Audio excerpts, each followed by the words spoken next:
going and get you guys out of here. All right.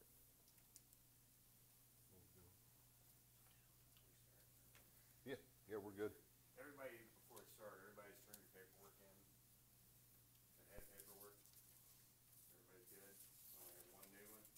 So you got paperwork?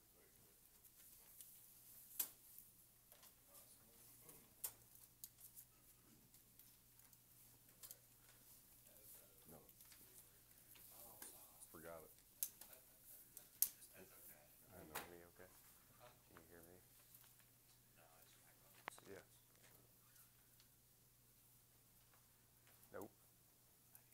Can you hear me? Can you hear me? Can't hear me? Yeah, I can hear you guys. Okay. I was messing with your volume earlier on all that stuff. Okay, yeah, I can hear you guys now. He was over there touching everything. I know.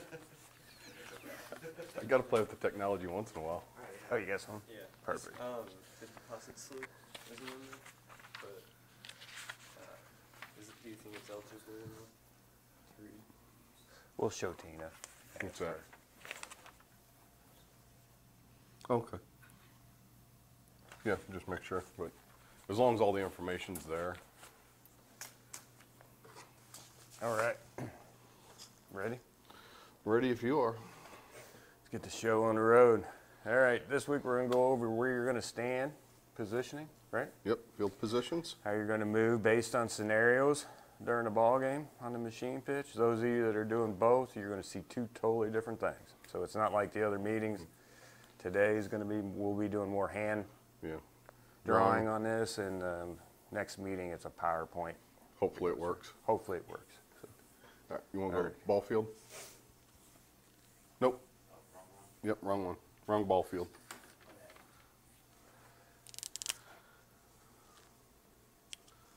Did you try all these? Okay. yeah. All right. So you're going to have basically on machine pitch and coach pitch, unlike player pitch where you have a field umpire and a plate umpire, we call them primary And secondary. and secondary. All right, so you're going to have a primary umpire.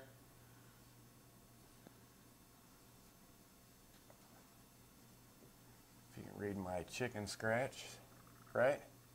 And the secondary.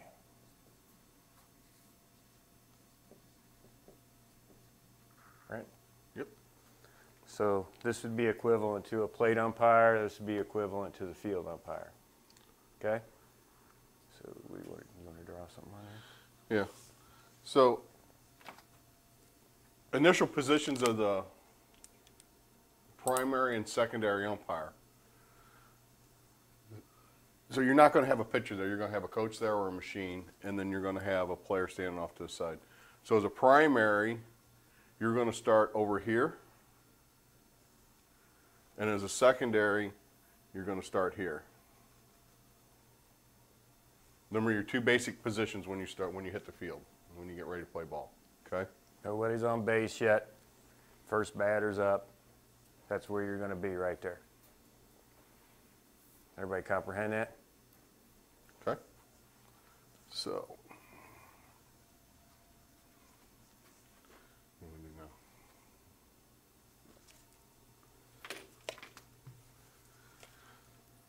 All right, so if you're standing here,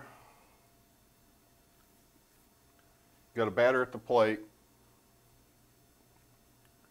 they hit the ball, and the runner's running up here. What you need to do is come around out to here so that you can get a position to see if that play is going to be made. You want to try to make sure you give them enough room out there. Once we get out on the field, we'll show you the distance and how far back to get when you run around, try to get that angle. Right. Right? So now the runner, let's say the runner was safe, gets on. Oh. That's Yep. a brand new marker too. Runner's safe. At first, Tim's going to show you where you're going to go. So once you get a runner on first, your position here, you're going to come out into here. That gives you a view of first and a view of second. Now your basic call, all you're going to be worried about calling is plays at first and plays at second. Primary is going to be calling third and home. So if you're in the secondary position out here and you're calling safer routes at home, You're doing it wrong. you're doing it wrong. Because what will happen is one of you is going to call it one way and one of you is going to call it the other way, and it'll happen every time.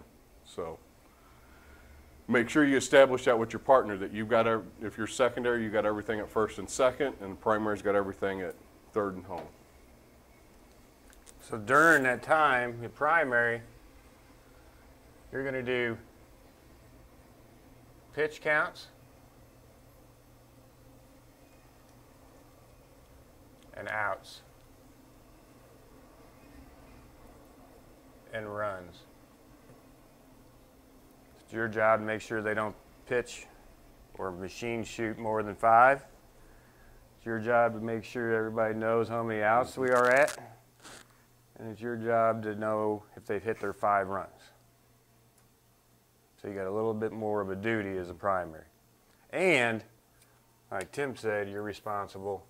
All plays at third, all plays at home. Okay? And as a secondary, it's a good idea to try to keep track of some of this too, to help your partner out in case they get lost. The coaches or teams will correct you if you're wrong, believe me. They will. So try to make sure you keep that correct. And you can Okay. roll them on your indicator, basically. Yeah, you can use the balls to count the runs. So when you get to 4 balls, or when you're on 4, that's four pitches, or four runs. Or no, they do the pitch count on that, right? Yeah. Mm-hmm. Right? Okay. So don't be making any calls over here if you're a secondary. Don't be standing one here and one over here with nobody over here, because we see that happen all the time too. It's not where we want you. There's no way you can make any kind of call, which you are going to have, because these kids at this age, coaches have gotten smart enough to teach their pitcher, if they get a dribbler up the middle and there's a runner on third, they're going to run straight home. I know because I coached my grandson 2 years ago. I did it all day long. So you got to be there to make sure you can make the call, okay? Okay. All right. Everybody get what you're supposed to do in different positions? Now the fun stuff. Now the fun stuff.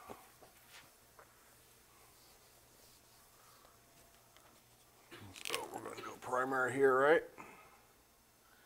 Secondary here. Yep. You can see those on the screen, Dave? Yeah. Okay. All right, so the first thing we just talked about a minute ago, you had a batter here, and you're in position. You want to cover one's dead ball? Yeah. Okay. So the batter hits the ball. It comes out here to this point. The runner's running around here. They round first here. The ball is thrown in, and as soon as it hits anywhere on the infield inside the baselines, it is the secondary's responsibility to call that a dead ball. Your job is to watch that ball the whole time. The primary, they're watching this runner to see where they're at when you yell dead ball. That's why it's important to yell it really loud. Because if that runner has not hit second base yet, they're going back. So as soon as you got to make sure you call that loud, because as soon as that hits the player doesn't have to have control of it. As soon as it hits the dirt. As soon as it hits the dirt.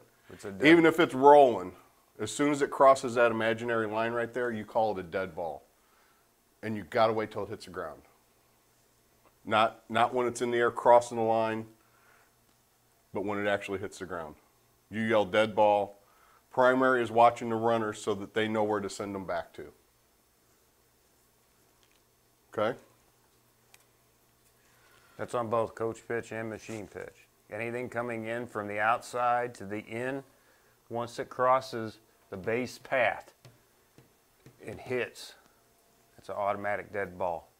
That keeps from a merry-go-round process happening where all these little kids are throwing the ball around, Snowball wheelhousing it. fights. Yeah, snowball fights. It stops play, gets the game moving along then. So Okay. once in a while you'll see somebody throw in and actually make a play, but it doesn't happen very often. Yeah. Now the catch to this is on this whole thing, and the coaches are taught this too in the managers meeting, is there is no halfway. Okay, the rule is whatever base the runner has possession of when you kill it. Yeah. Understand? So that that means runner that- could be right there, and you yell dead ball. That runner goes back to first Unless they were forced by a by this runner By running the to batter. here, by the batter runner. Does that make sense? Not halfway. They could be 2 steps away from that bag.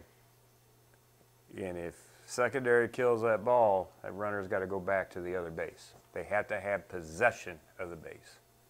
Coaches are going to try and get you to change that all season long. They'll come up with every different excuse and angle and Yep. reasoning and justification on it, but the bottom line is they're all taught the same way we're showing you. And that is because it's not fair to you all on the field to try and have to guesstimate whether or not that child was halfway, 3/4 of a way. It's much easier to say if they don't have possession of the ball, they don't have the base, it's not their base. Make sense? Okay. A couple of different scenarios that you're going to see. What's a good one?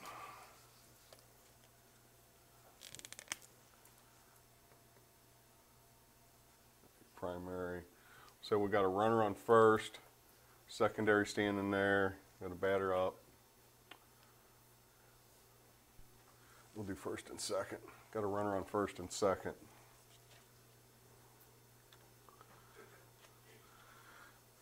The ball gets hit to the outfield. Your runners are advancing to there. They're going to there, and this guy's running up to here. Secondary is watching the ball at all times. The primary is going to take the lead runner. You're not going to take this runner. You're going to take the lead runner because that determines how you go back to your bases unless forced. So if this runner's running up to first, second, everybody's rotating around, this guy comes around down to here. The ball comes back in. Secondary calls dead ball. That runner is only here. This runner is here, and then this runner is rounded first. Everybody's got to go back because this runner did not achieve third base. Had this runner achieved third base, they would have automatically forced them home because he gets possession of that base, he or she. But because each one of these didn't possess the base in front of them, they all have to go back. That gets a little confusing sometimes. Make sense? We all awake? Yeah. Because if this runner had been Mr. Speedy and he had made it all the way to second base, he would have forced everybody around because you couldn't have brought anybody back past the second base point.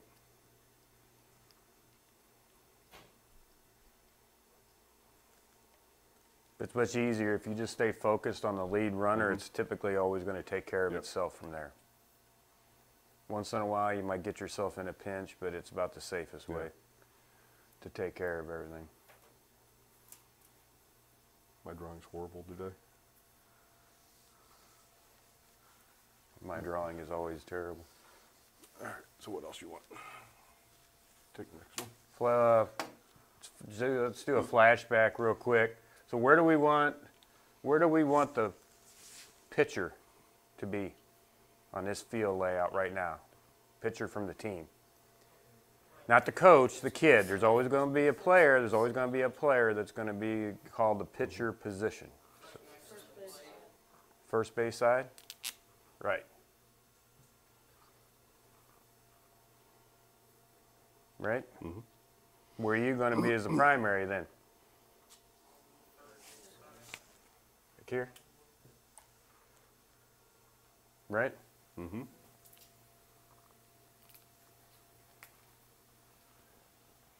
Secondary's here.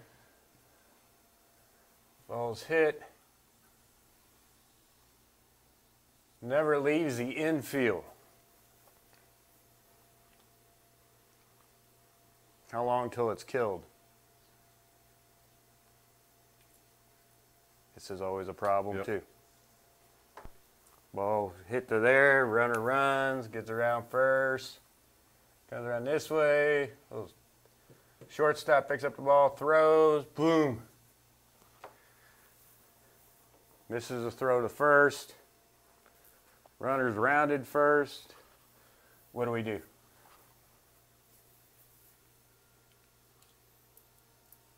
No idea. It's a dead ball. Can't advance on an overthrow.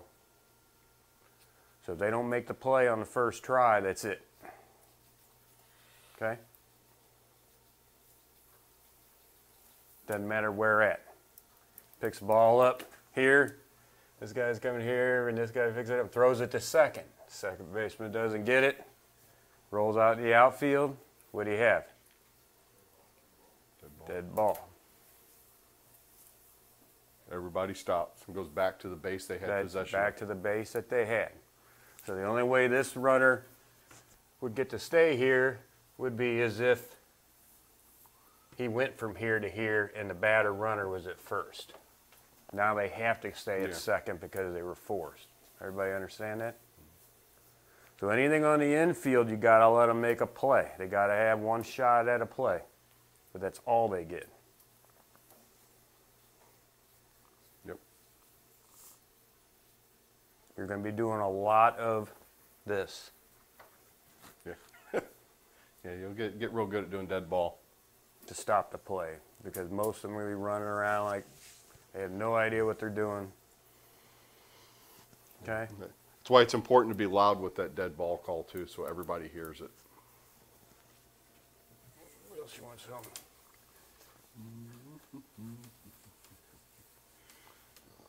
Some of the other problems we had. Interference. Right. So, I tell you, how many of y'all played? Pretty much? Okay, let me ask you a question.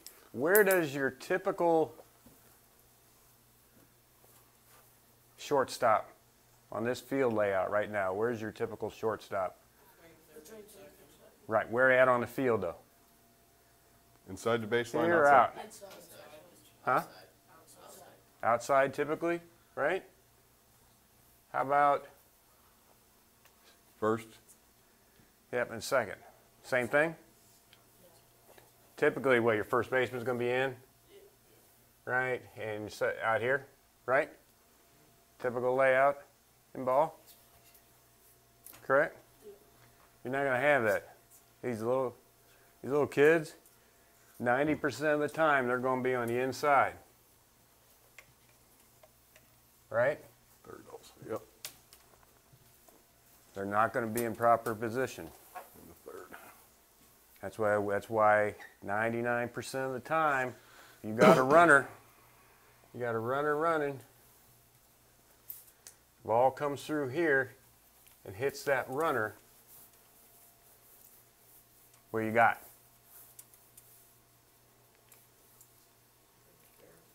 In a normal, regular baseball or softball game, if that happened and they were lined up where they're supposed to be, On the outside here. what would you have? Right? Yep. Right. But because they're on the inside, what do you have? It's a live ball. And you understand why? Because it passed a possible fielder. And it happens all the time. Right? And technically, you're in coach pitch and machine pitch, your pitching position is a fielder, not a pitcher. So almost everything hit on this side is already passing a fielder to begin with. before it even gets to this point. And that'll be the one thing you'll see some teams that play aggressively, I guess you could say. They'll want that call played, or they'll want that call made. So we just don't call it. And we always tell the coaches in the managers' meetings that we're not having you guys call this. I mean, one, I know they're not teaching their kids at 5 and 6 year old what an interference is. So, I mean, if the kids don't know what it is, then we can't be calling it. Now, and some of you that are doing both, that's where it's going to mess you up sometimes. When you're doing player Especially pitch, you do some of the AU machine pitch and you turn around and go to Yeah. 9U or a 10U baseball game, totally different scenario. You're going to have to really get good at reminding yourself, hey, I'm in player pitch mode, hey, I'm in machine pitch mode, because it's two totally different worlds.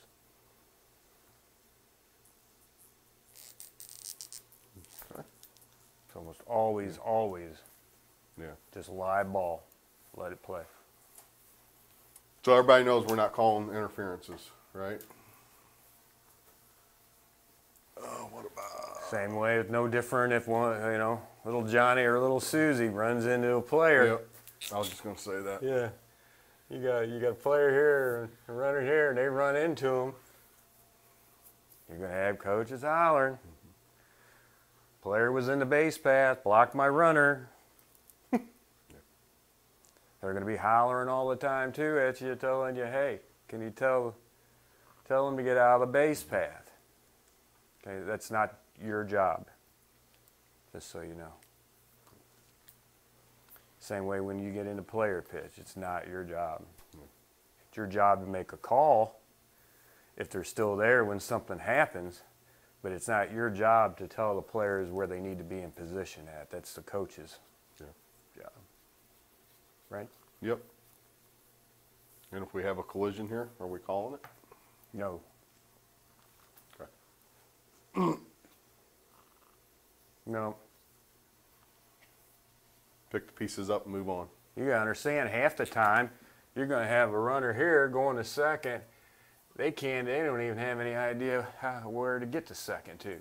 So you're gonna see them run all the way out here, or run all the way in here, and some of them you might even see them go like this, before they ever get to second. That's why you wanna have your little trusty brush on you, because if that second base gets covered, they really won't find it, because they typically can't find it even when it's. So we call them running out of base path? No, so there is Okay. no calling out of running out of the base path, okay? Not at 5 and 6. Yeah. Maybe 8 machine pitch and definitely player pitch, but you will, like Rod said, you will see a kid run down here and lose track of where he can't find that, and he'll stop and he'll turn around and start trying to figure out where he's at. Or maybe even go back to first. Yeah. So.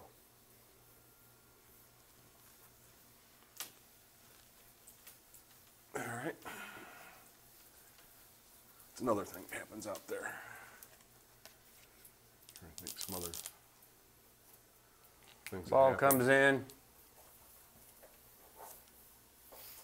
You're doing machine pitch now. Ball comes in. Instinctively, the coach raises his glove, catches the ball. What you got? Nope. That coach better drop that ball, because that's a live ball. It didn't hit the coach, Yeah. but technically it did, right? Yeah. Coach is supposed to drop it. But same token, if you see a coach out there that realizes that, and all of a sudden he's starting to block every ball that comes by there so his kids can get it, then you need to say something. Right. But your instinct seeing there as a coach, a ball gets hit at you, you're gonna, until they get used to it, then they'll start backing away from it. But usually only takes once for them to get embarrassed, and they'll quit doing that. So Now, if the ball hit the machine, what do you have? Right. Well, if the ball rolls in, it comes right here and stops. That's a dead ball. Anything there will be a circle around the machine, just like anybody just seen softball fields. They have a white circle. There'll be a white circle around that machine. So if the ball comes to rest in that white circle, or if the player, or if they run across here and the ball's coming through here and they run over here and they field the ball in there, it's a dead ball. Whole object is we don't want them in that circle. Okay? And we don't want them in the circle. Why? Right. It doesn't take much for them to go head first into that spinning wheel. Yeah. So it's all designed to nip it in the bud early, hopefully. Yeah. Anybody think of a scenario you might wonder about? Anything running through your head? Any what ifs or? Yeah. How far away is that back circle from home plate? This? No, all the way. Oh, this one? Yeah. Okay, see, this is just a standard looking field. You got to understand that the reason why we go with this base path rule is because the diamonds you're on are so huge that most of their outfielders are going to be in dirt. This is all going to be dirt. Yeah, so your typical fields out there, all this is going to be grass. But at that age, they're all going to be, this is going to be considered their outfield right here. They're just too large. But the other, and that's a good thing to bring up too, because the other thing you'll see is coaches will position their infielders here, here, here, here, and then they'll bring their outfielders in, and they'll put them here, here, here, and here. So you got to get these guys back. Yeah. So is anything past the baseline an outfield take? Theoretically. Yeah. Yeah. On this age. Yeah. But you want to try to make sure if the coaches are crowding these guys or these kids up close to this baseline, just say, coach, you need to keep them back about 20 feet or so, or keep them, within, 5 or 10 feet of that grass line. Yeah, about halfway, I guess you might say, between the baseline and the grass. At least some sort of outfield. Yeah. Because then what happens is you got all these 4 kids running in anytime there's an infield here, and then there will be some hits that'll go out into the grass. So you want to make sure that, like Rod said, they have these outfielders out about the halfway mark between whatever dirt there is. Unless it's down, I think field 6 and 7, they'll actually be in the grass, won't they? Mm-hmm. Yeah. Right at the edge. Yeah, right at the edge or a few feet back in the Are you grass. familiar with all the diamonds down there? How they're laid out? Field 6, usually, if it rains just a little bit, you can go fishing on it most of the time. Field 1, too. Yeah. What you got, bud? Yeah, so in Winsville, when you have the coaches, like in that, like on the third and first base side, foul territory, like the coach's box. So, like if they're not in the coach's box, and they're like, they're trying to arrange the outfielders where they're supposed to be, and then there's an overthrow and it hits them, we usually just call that runner out. So, like, does the rule change if the coach is outside of his restricted area? If there's Well, now on ours, what are you talking about? Are you What, talking these? about the coaches for the runners, or are you talking about the coaches for the fielders? well, they were acting as base coaches. Base coaches? Okay. Yeah. You won't see any of these on our fields. No. Oh, okay. So typically your coaches are going to be kind of up here. So, and I mean, and you're talking about if this runner or if this fielder fields a ball and they throw it over and it hits this coach on the outfield, yeah, That would still be considered a dead ball. a dead ball. They don't get any bases on an overthrow. Right, Still, but the runner wouldn't be out. Yeah. Yeah. Yeah. Now keep in mind your field coaches, the teams are allowed to have 2. Okay, and you're going to want them out here, not inside. So you start seeing one, which I was bad about. I'll be the first one to admit to you. I would slowly during the game work my way in, keep them out. And I didn't really do it intentionally. I just got so involved in the game, I started not paying attention to where I was at. And next thing I knew, I was right You're there, right in the right middle of along all with of it, my yeah. shortstop. Right. So they're going to be out here. So they should have 2 coaches, no more than 2 coaches on the field. Okay? And then you're going to have your base coaches here. You know, don't go crazy with them if they have to help one of the runners at the bases. Yeah. You know, I know when player pitching at you, you're not supposed to touch them yeah. or do anything, but keep in mind this is considered a training league, so they're supposed to be learning. You all probably had to start somewhere when you started playing. You're probably just too old now to remember what it was like, right? Yeah. So while we're on the coach thing, don't let no coach stand out here, because you're going to see it all the time. Or out here, Yeah. plus a running coach. Can't do that. We don't want them there. 2 on the field, One 2 back. running, and 1 behind there to control the batter and help gather balls on the back. That's it.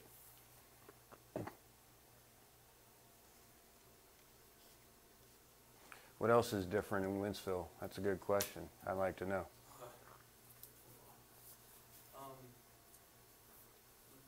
In coach pitch, we're on the first base side, unless there's a runner in scoring position, then we're on the third base side. Also, we're by ourselves, it's just Okay. one person. Oh, Now, there's a chance you might be by yourself on this, so at that point, you're always going to take primary position. you're just going to have to do a lot more running to get over here Yeah. if you need to make a call. Yeah. And I guess they're a little more strict, if the ball does hit a base runner, they are out. Okay.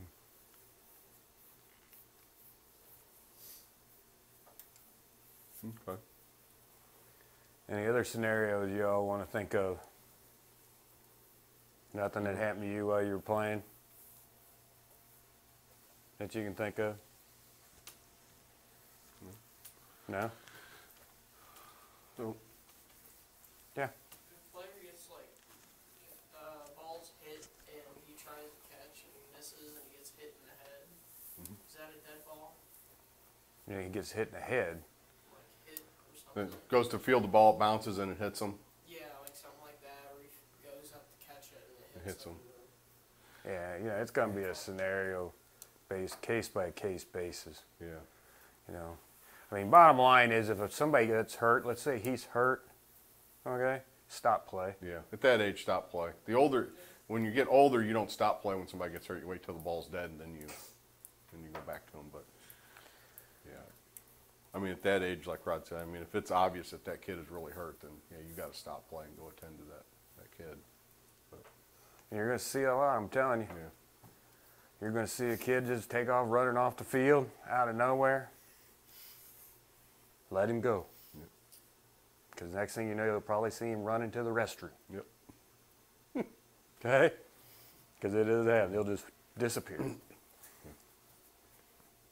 So, if you are the primary, you know, we mentioned earlier you got all the calls here and all the calls here. If there's a play happening at home, don't stand here. Run down and try to get a good position, try to get a good view of that. Because if it's a close play and you're standing out here, coaches are going to yell at you, you didn't see that play. How could you call that play? But if you're getting in, this is what we talked about earlier, being in position. You get down close to that play so you can actually see it. So you can call it, see it, call it, sell it. Yeah. So if the balls come out here and you got a runner coming in here, like Tim said, and you got a runner coming down here, the ball's out here with the fielder with it, Yeah. how do you know which one they're going to make a play at? If you were playing, where would you throw the ball? If you had what'd you say, a runner here, Runner coming to third and one headed to home. and you fielded the ball here, where would you throw the ball? Home? Right. Mm-hmm. Whole catch with this is you always follow the ball. Anytime you go to make a call anywhere, you follow this ball. You watch what they're doing with it. Because most of the time, these kids aren't going to do what you think's going to happen. They're going to throw it here, or they're going to see this runner going this way, and they're going to turn and throw it there. because they haven't been taught the right way or the right scenario yet. So they're doing what they feel their instinct or what they feel is right. And even when you're moving into the player pitch, the ball takes you to your angle, always. Always follow it. Yeah. But it's even worse at the younger age because they're not going to do what you think they're going to do. We had an umpire standing completely squared off. First base. He's doing this. Ready to make a call. Guess where the play was? Second base. That's a true story. So, unless you want to look that silly on the field, then keep your eye on the ball because it didn't make him look too good. I'm surprised it didn't end up on YouTube or Facebook, truthfully. Because you realize now everybody today has telephones. And everybody's recorded. So. The other reason to keep your eye on the ball is if you turn your back to the ball, there's a good chance you're going to get hit in the back of the head when they throw it. So, and we've had umpires do that. Luckily, the coach pitch ball is a softie. Yeah. The So it won't machine hurt too pitch bad. ball is not. So whether it's a 7-year-old throwing it or what, hard balls hurt when they're thrown. Yep. Anything else you want to show them? I don't think so on that.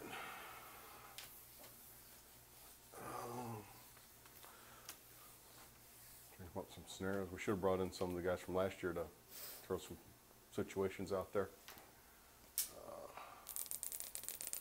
I think that's about That it. about covers everything right there. You guys got any questions on it? You ready to get out there and do it? We'll just stop training now and just go to work. All right. We will bring in, I'll try to get the machine and generator up here before we go out there. That way we can set it up, show you guys how to make sure it's started, make sure everything's working. Some basic troubleshooting steps on it, so if it don't start or if you start it up and it dies. What else we got? I think that's about it. The other thing that we do, your last game of the night, home team pulls the bases. So it's on the card, but make sure you remind them. So if you got 2 games, your last game, you remind the home team coach, hey, you guys pull bases. 99% of the time, the kids love doing it. They run out there after the game, they pull the bases, and they'll throw them in the dugout, or they'll throw them in the center of the field. We do this because us as board members, we got to go up there every night and pick up the machines and generators. It just helps us get out of there quicker because if we have to go to every field and pull all the bases, it takes a lot of time. So, whereas if we just pull up at the pitching position with the golf cart, throw everything in, we're moving on and getting out of there. So. Now these particular games don't start till May. All the player pitch and 8U machine pitch, which some of you will probably end up getting to do. Boys, they're an hour-and-a-half long. Those start week of April 8th. But all the ones, the younger ones, 5, 6U, 7U and that, they don't start till May, and that's all a daylight issue. So even when you do first start, you're going to run into a pushing on daylight to get that second game done. So don't delay. If they're there and ready to start 5-10 minutes early, get them going. Get them going because you will have daylight problems. It'll start getting dark on you before you know it. Once we get so many weeks in, by the end of May, then it's pretty good. But that first couple weeks, it's usually tight. So, do you want to show them the weather then? Oh yeah. You want to pop over to the weather thing? No questions on that or anything? All right. So we talked a little bit about weather. This is an app that we subscribe to. We pay a yearly fee to get access to this. We have Westhoff Park here in the middle, and these are our indicator rings. So whenever there's lightning within 100 miles, you can see there's lightning strikes down here. Up around Fulton, we got lightning and a severe thunderstorm there. So anytime we start getting weather encroaching on this 30-mile mark, we're headed to the park if we're not already there. So anytime we get a lightning strike within any of these bands, we get text notifications as to where that is and how far it is from here. Whenever we get a lightning strike, this one's set to 8, but we go by 10 miles. So anytime we get a lightning strike within this 10 miles, we're pulling everybody off the fields. Some coaches will want to stay in the dugouts. Some you'll say we're in a lightning delay. Well, can I go have my kids still go out there and keep warmed up out in the field? And it does happen. It's no, they go to their cars.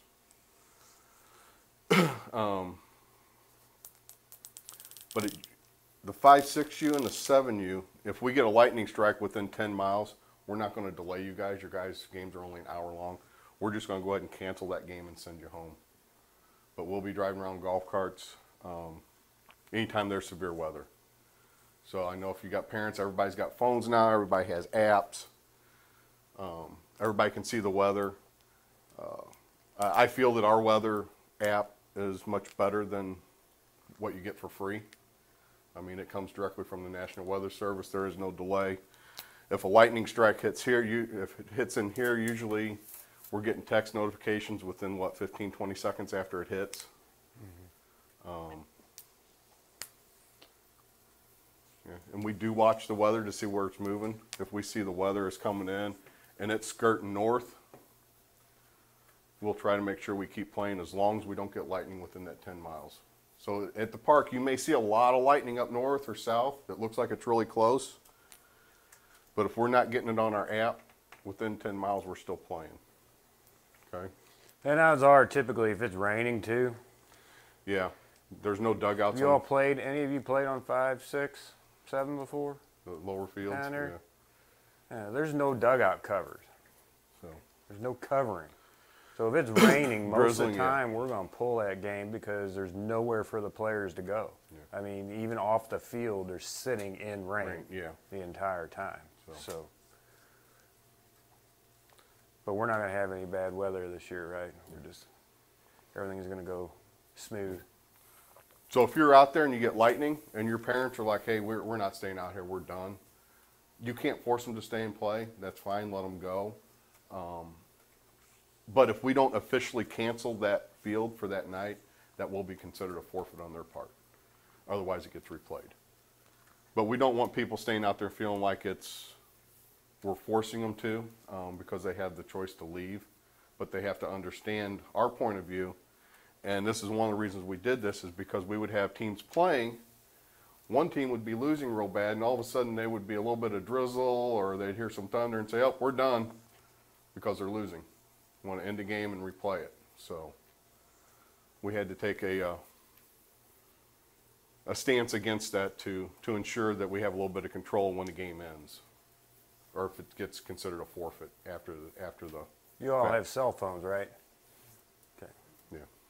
Yeah, never hesitate. If you got parents start questioning, don't hesitate. Once we give you out our contact info, don't hesitate to text us and be like, hey, what's going on? Hey, we're seeing some lightning. Parents are uneasy. What's going on? We'll text you back and say, hey, lightning's 30 miles away or lightning's 20 miles away. We're at the park. We're watching. Yeah. And then you can just let your parents know that the board members are up there. They're saying lightning's 20 miles away. When it hits 10, then we're forfeiting the game or ending the game. Yeah. So don't hesitate to take advantage of that so you can get an answer back to them. Yeah. Don't go, oh, I don't know. Yeah. I'm waiting for them to tell me. Yeah. Okay? Communication. Yep. Just like we talked about last week. Communication, communication, communication.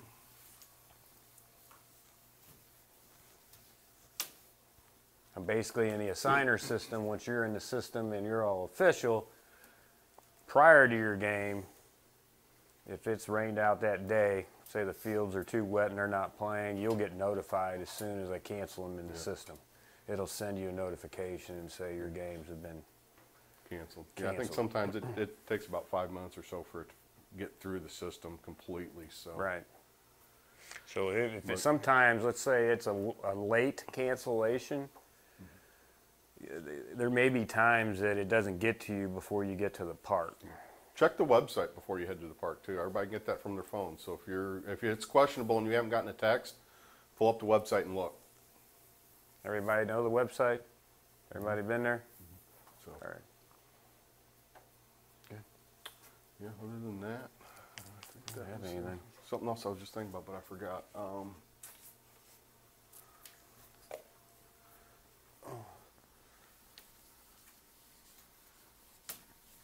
Another good indicator is if you're on the field and you haven't heard from anybody and you're wondering, okay, are we still playing, what are we doing? And you look up at field 4, or if you're over on field 2 and you see field 3 clearing and heading to their cars, that's a good indication we've just talked to them and they're leaving, and you can go ahead and start sending everybody to their cars at that point. Once you start seeing a field clear during bad weather. Right? Mm-hmm. So, okay. You guys got any questions on what we have? If there's like a delay for a game with rain or something, where do the umpires go? A delayed game during, or if we delay the game during rain. Typically, we ask you guys to come back up to the sheds and hang out at the sheds because you can stand in there and stay dry.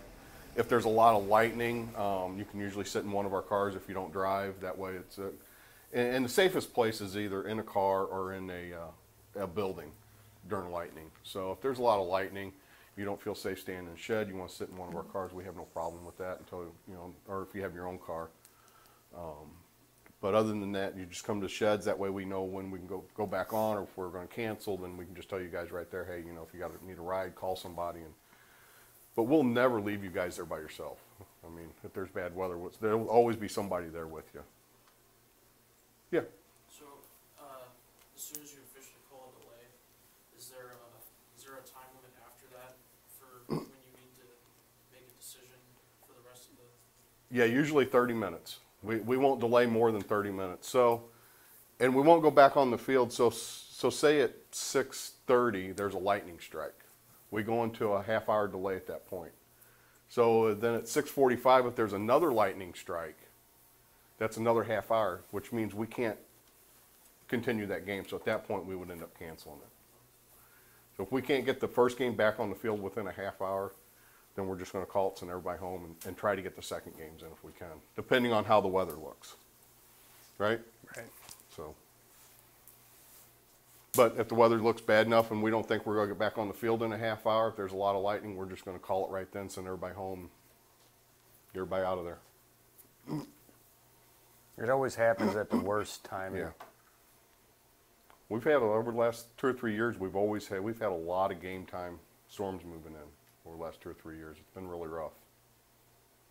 Wait till everybody's there. Everybody's just about ready to get on the field. Yeah. Kids already warming up out in the field. Yep. Unfortunately, but we can't control Missouri it, weather. so. So, any more questions? A question? No? Okay. What you got for me, anything? I don't. And you guys turned in all your paperwork and everything if you brought it? Okay. Yeah, I guess we're done then. If you guys don't have any additional questions or anything you want to talk about, then we're done. Next week, get to watch a video. Bring your popcorn. Jolly Ranchers. What video are we watching? Field work. Oh, field work? It's good for them to see Yeah. how to move. Okay. Right? All right. Well, we got you done 10 minutes early. Check that out. You can all go back home and go to bed. Thanks.